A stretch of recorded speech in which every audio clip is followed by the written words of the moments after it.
Ito ang wow trending. Convicted na si Franz Castro, pinakontempt si Attorney Zolieca Lopez na Chief of Staff ng Office of the Vice of the President.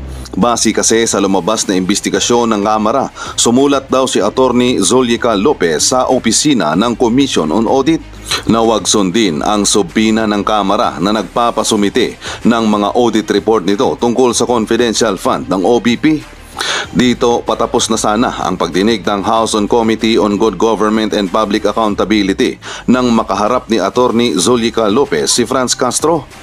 Paliwanag ni Attorney Lopez na ang laman ng buong sulat niya na pinadala sa Commission on Audit na hindi naman talaga niya minanduhan ang COA, kundi request lang. Dahil nga merong ongoing investigation at hindi patapos ang audit, hindi daw tama na ilabas ng Commission on Audit ang report at ibigay ito sa Congress. Dito nga sa mga tanong ni Franz Castro, hindi ata naintindihan ni Castro ang sulat na ibinigay ni Attorney Lopez sa Commission on Audit, kaya cited in contempt ito ni Franz Castro. Ayon pa kay Franz Castro na confidential na, kino-confidential nyo pa. At pagkatapos nga sa ginawa na ito ni Franz Castro ay lumapit ito kay Congressman Acop at nakipagkamay. At tila ba parang success na pa-contempt nila ang Chief of Staff ng Office of the Vice of the President. Komento pa nga ng mga netizen na walang silbi ang 4 to 6 years studying law kung i-cite in contempt lang kayo ng convicted criminal, non-achiever at hindi marunong mag-construct ng sentence na congresswoman. Kahit ano pa ang gawin at sagot ni attorney, ang nasa script, plano ay i-contempt siya, wala siyang magagawa. Tinakot talaga nila ang mga Duterte, kundi mga supporters and peoples working on them. Gagawin nila ito hanggang masakal na ang mag-ama, lalo na si Vice President Sara, para sumuko at mag-resign.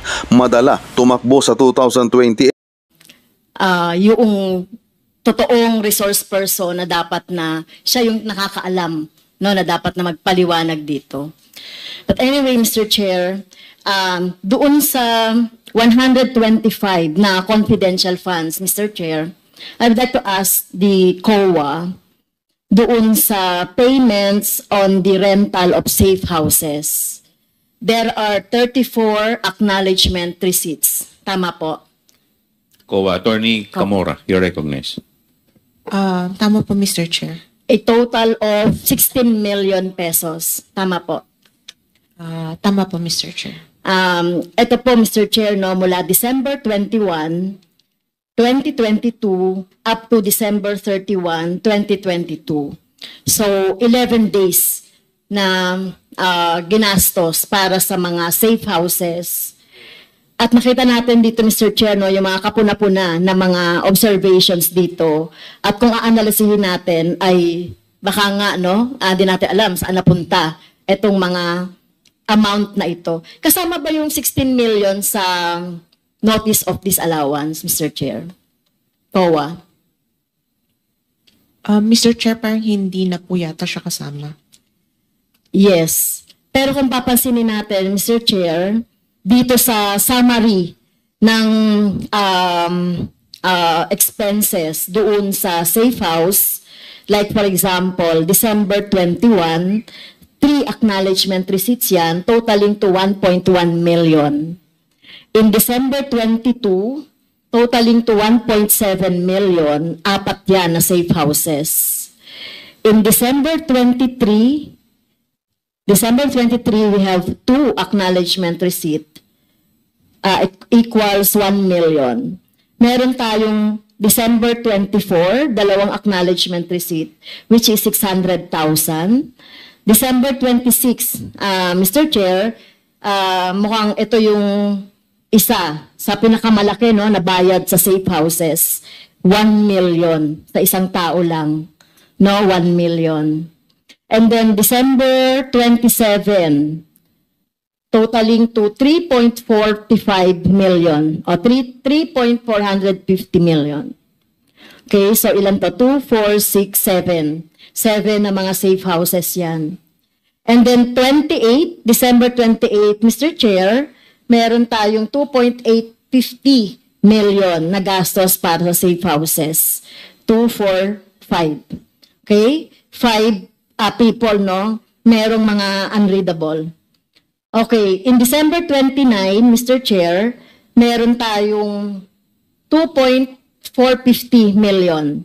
December 30, dalawa po, Mr. Chair, 1.1 million. December 31, 500 million. By the way, take note, December 28, merong 1 million na safe house.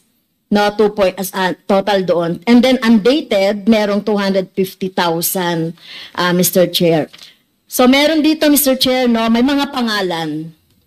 Okay? May mga pangalan yan. Pero merong unreadable, 8 yan na mga unreadable, merong hindi permado.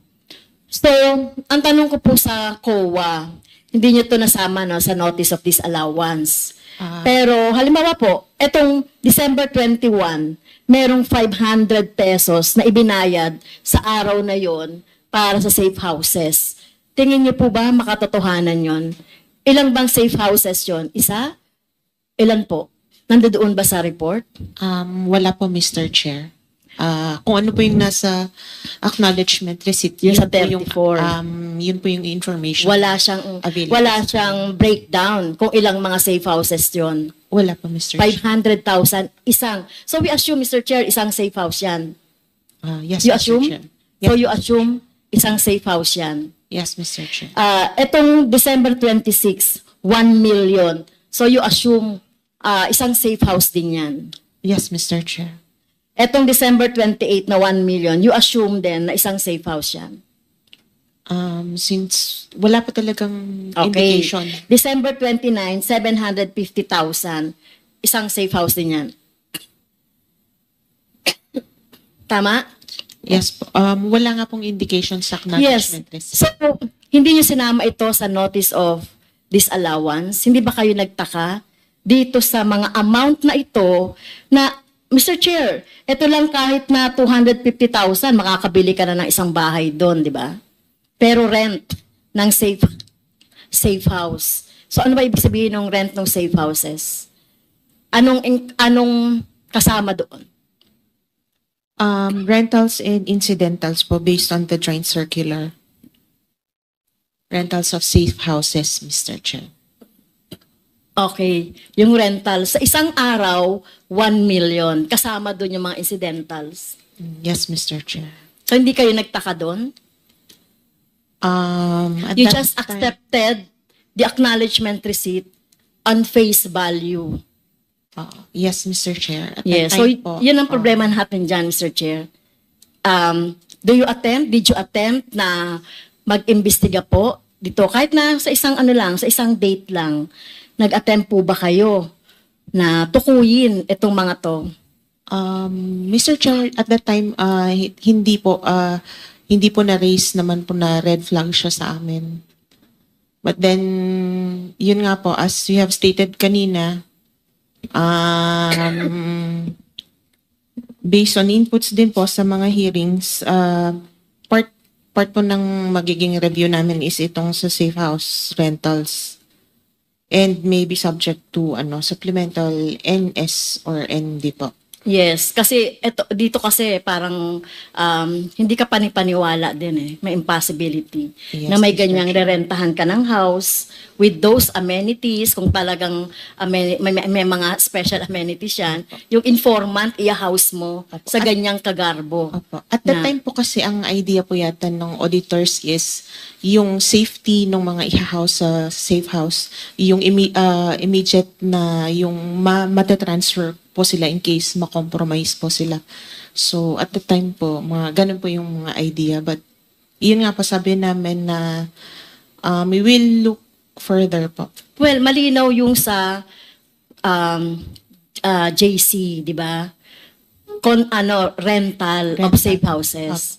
Wala pong nakalagay doon nung pagsi-safety nung kanilang rental. Yes. So specific naman nung nakalagay sa JC. Kaya inaano natin dito with all the amenities, yung physical na bahay yan or rent.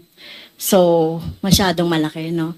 Yes, So kailangan Mr. natin. Mr. Chair, etong mga nakalagay na mga pirma, mga pangalan na ito, pwede po natin, may I move that we could check this with the PSA kung existence ba ito. Kasi baka ito katulad din ni Piatos, at iba pa, Mary Grace Piatos at iba pa. So pwede ba natin, Mr. Chair, na maisama rin ito doon sa pag-check natin on a motion? There's already an Okay. existing motion and it was already ruled by the chair. Okay, thank you, Mr. Chair. No? At saka itong mga unreadable na ito. Paano kaya, Mr. Chair, itong mga unreadable na to? Sa COA po. Meron po dito kasing mga unreadable na mga pangalan na inaccept din ninyo as is. Yes po. So ano pong recourse nyo doon? Pag-aaralan po namin, Mr. Chair, kung paano namin po mahigpitan po yung sa DEP's So sa kukunin nyo yung pangalan? documentary evidence of payments. Kukunin nyo yung pangalan?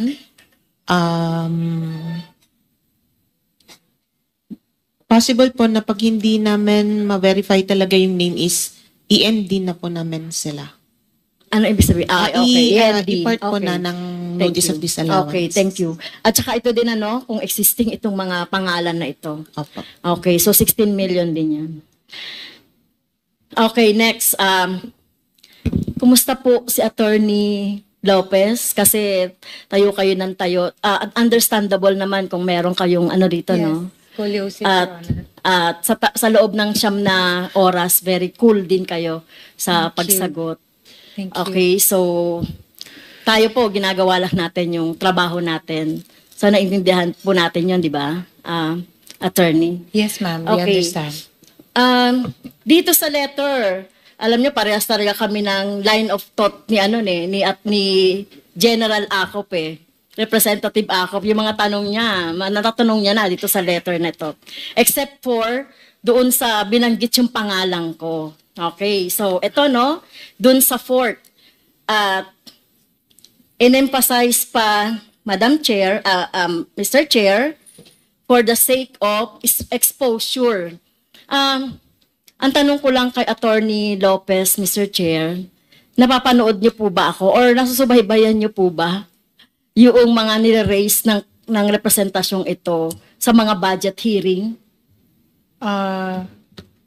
Hindi po lahat, pero may mga instances, Your Honor, Mr. Chair. So nasusubaybayan niyo po ba yung posisyon ng Makabayan Black sa confidential funds?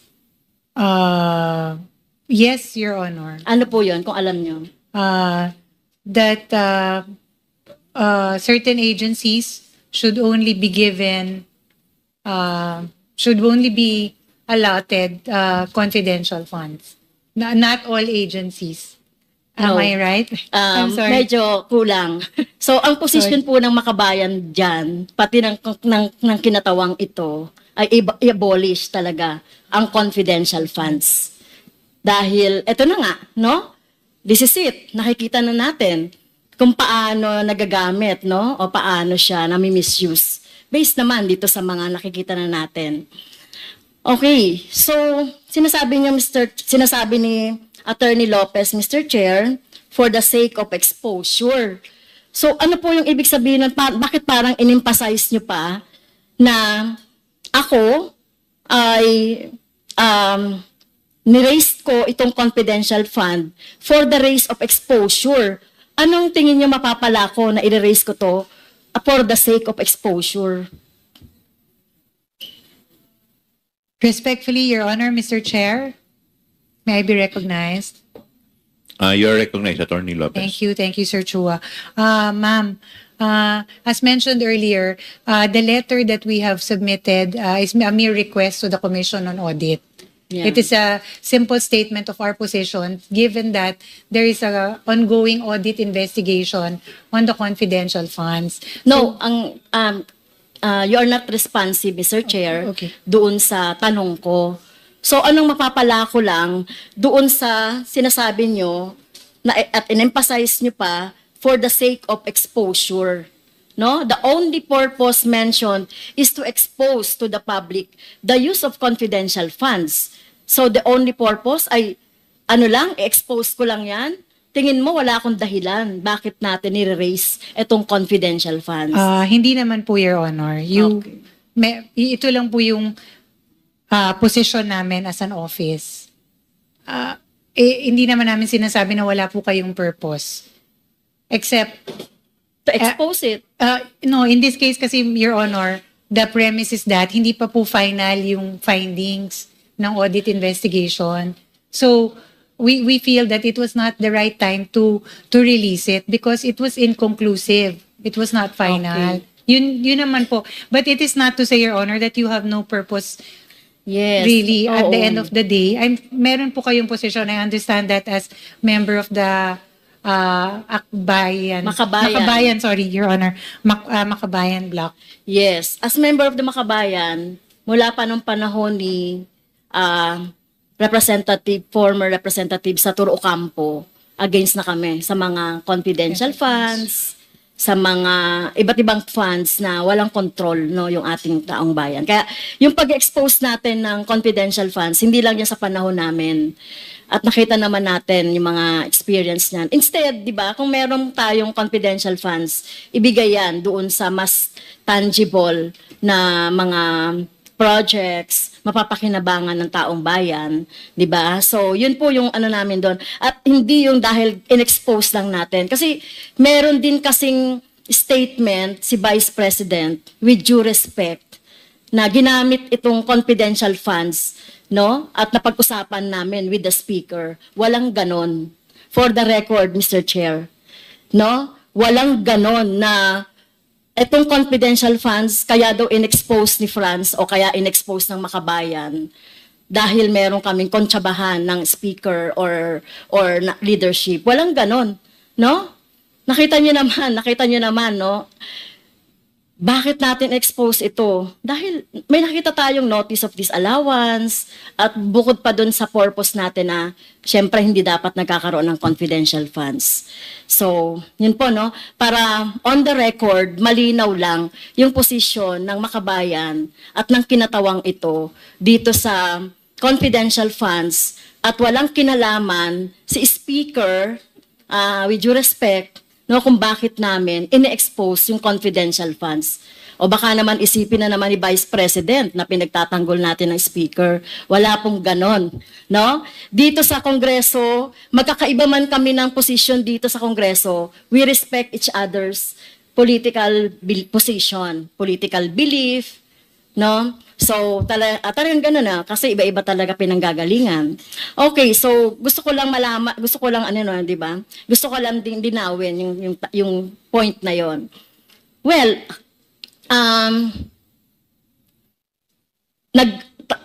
ako rin, Mr. Chair, nag-expose, ako rin yung nag-motion for subpoena duces tecum dito sa confidential na 125, kung natatandaan niyo po, no?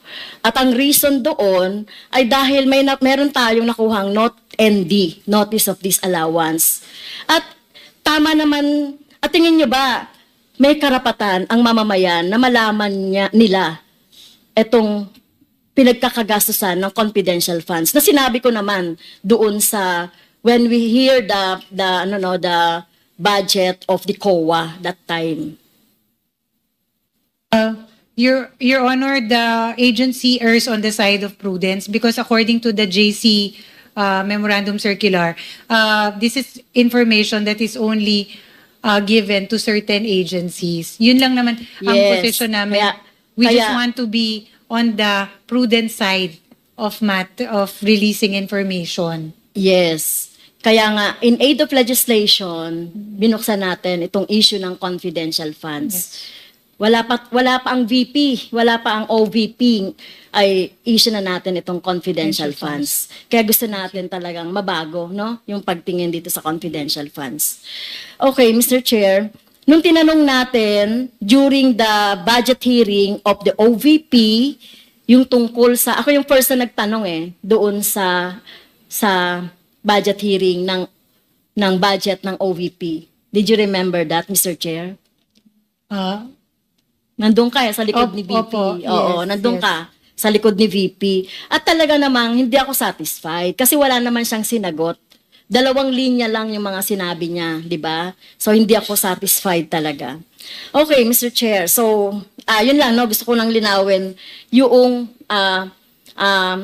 ano ba yung position namin sa confidential funds? Ano ba yung papel dito ni Speaker? no, walang papel whatsoever si Speaker doon sa pag-ano namin, pagbusisi namin sa confidential funds. Hindi lang naman OVP. Kung mapapakinggan nyo ko, ang makabayan, hindi lang confidential funds ng OVP ang kinikriticize namin. Tama? Okay, so, Mr. Chair, kanina pa kasi, na tinatanong natin si Attorney Lopez, na sinasabi niya parang wala siyang alam sa confidential funds. Not until na sinabi ng ating si DS Suarez, yung tungkol dun sa dalawang letter. Nang ibig sabihin, meron siyang alam kahit papaano dito sa confidential funds. Pero kung di pa binrought out itong letter na to, na talagang kayo, yung nakapirma dito, ay talagang mukhang pangangatawanan ninyo, na wala talaga kayong alam. Tama ba yung impression ko? Your Honor, wala po talaga akong alam as regards the disbursement, utilization. Hindi. Hindi yun. Yung the whole, yung confidential funds. Kasi parang sinasabi mo kanina na labas ka doon sa confidential funds. Kasi from budgeting, kasi tinanong ko nung last meeting, si Mr. Tendo, Rabago, napag-usapan naman talaga ito, yung 125, na pagre-request, nung 125. So may alam ka doon. Siguro ma'am, for the record, Mr. Chair, Your Honor, Mr. Chair. Yes, please continue. Ayun lang Attorney po yung Lopez. point of clarification. Ang point of clarification is that I am aware that in the budget of the OVP, meron po tayong confidential funds. Ang wala lang po akong direct or personal information is as regards the utilization, disbursement of the set fund. I respect your Yun po your yung- answer to that. May clarification. Pero you respect me also na hindi ako naniniwala. I understand, Your Honor. So naniniwala ka ba na yung confidential fund is a public fund? It is not private. Yes, Your Honor. Okay. So lahat po ng public fund, according to the law, ay ino-audit yan. At tinitignan kung saan ginamit at dapat alam din ng bayan, ng taong bayan, saan niya napunta. Yes, Your Tama. Honor. Oo. Kaya walang confidential na nga, pino-confidential pa natin, yung paggasta nito. At sinasabi natin, kaya gusto natin baguhin yun Kung magtutuloy pa rin yung confidential fund, hindi lang dapat speaker, hindi lang dapat Senate President, hindi lang dapat agency ang nakakaalam nitong utilization ng confidential funds. At doon tayo nang gagaling, mabago yung mga But of course, ang position namin, i-abolish yan. Okay, Mr. Speaker, dahil dito sa sulat na to, Mr. Speaker, Mr. Chair, sinasabi kasi dito sa sulat na ito na tama ba request lang sa COA na wag pagbigyan yung aming request for the subpoena? It was really just a request directed to the Commission on Audit, Your Honor.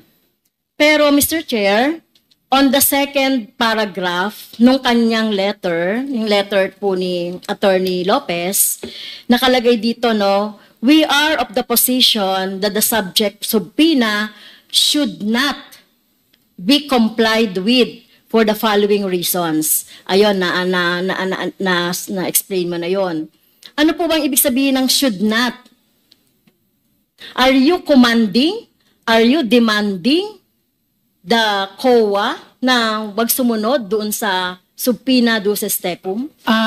If Your Honor, Mr. Chair.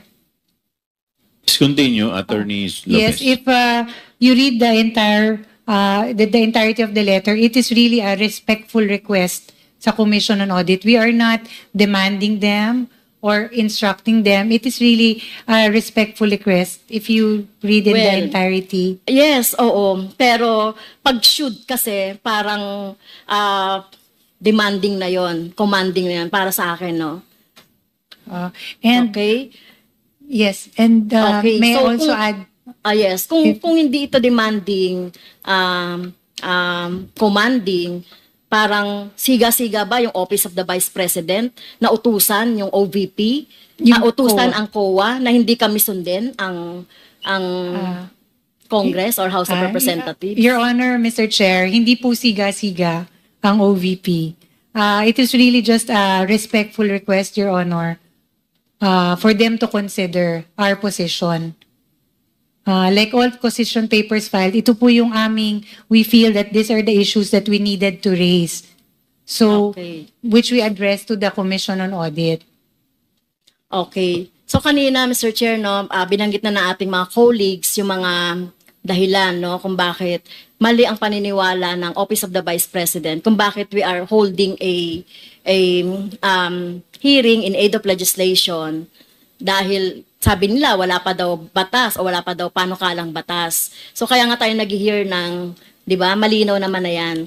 Pero dito sa letter na ito, Mr. Chair, may plano talaga ang Office of the Vice President na mag-interfere doon sa ating conduct ng ating proceedings. Dahil dito, Mr. Chair, I'm sorry, Attorney Lopez, no, dahil ikaw yung nakapirma dito, and according to our rule, one of the reasons on the undue is the undue interference in the conduct of proceedings. So may I move, Mr. Chairs, na nag-violate si Attorney Lopez dito sa ating proceedings or doon sa ating trabaho due to this Section 11, letter F, undue interference in the conduct of proceedings. May I move to cite Attorney Lopez in contempt, Mr. Chair? I move. Mr. Chair, before you make the ruling, Any second? if I may be allowed, Any second to the motion? uh, Duly seconded? Is there any objection? Your Hearing none, the Honor. motion is carried. respectfully, it was not the intention of the Office of the Vice President to... Attorney, you wait for me to acknowledge Okay, you. I'm sorry. For that, Apologize, Your Honor. I move for 1 minute suspension.